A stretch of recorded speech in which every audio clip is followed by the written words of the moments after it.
Hello लोगोफोर, नोंथांमोनखौ माय बड' टेक चेनेलनि गेजेरजों बयखौबो बरायबाय।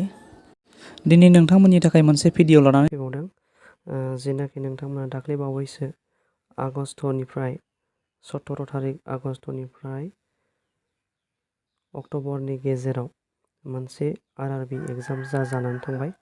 दा बेनि नोंथांमोना एन्सार कि डाउनलड खालामनानै नायनो हाबाय। नोंथांमोना बेनि रिजाल्ट होथाराखै, नाथाय एन्सार कि होदों। बेयो एडभार्समेन्टआ जादोंमोन 2019 आव ओंखारनाय, जानाखि बेनि भेकेन्सिया 1,03,769 पस्ट दंमोन। बेयो मोनसे आरआरबि ग्रुप डी मोन। बियो कम्पिउटार बेस टेस्ट एग्जाम जानानै थांबाय। बेनि मोनसे एन्सार कि डिक्लेयार होखांबाय। बे एन्सार किया 14 डेट 14 थारिख अक्ट'बर 1 PM 1तासो समाव बेयो डिक्लेयार खालामजादों। आरो बे एन्सार किखौ जों माबोरै नायनो?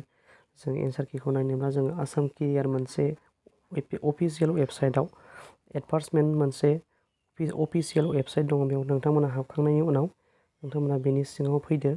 नैबे आरआरबि ग्रुप डी एन्सार कि नोंथाङा नुनो मोनदों। बेहाय क्लिक हियार अपसन दङ। बेहाय नोंथाङा ओरै राइट साइडजों बे क्लिक हियार अपसनाव नोंथाङा ओरैजाय नोंथाङा क्लिक खालामनानै नायनो हागोन। नोंथाङा जोङो बेबायदि इन्टारफेस फैबाय। जों बेबायदि इन्टारफेस फैयो। बेवहाय नोंथाङा नोंथांनि रेजिस्टार नाम्बार इन्टार खालामदो। बेनि उनाव नोंथाङा मा खालामनांगोन? गाहायाव नोंथांनि डेट अफ बार्थखौ होनानै नोंथाङा बेवहाय लगइन अपसन दङ। लगइनाव थुब्लानो नोंथाङा नोंथांनि एन्सार किखौ नायनो हागोन एबा डाउनलड खालामनानै लानो हागोन।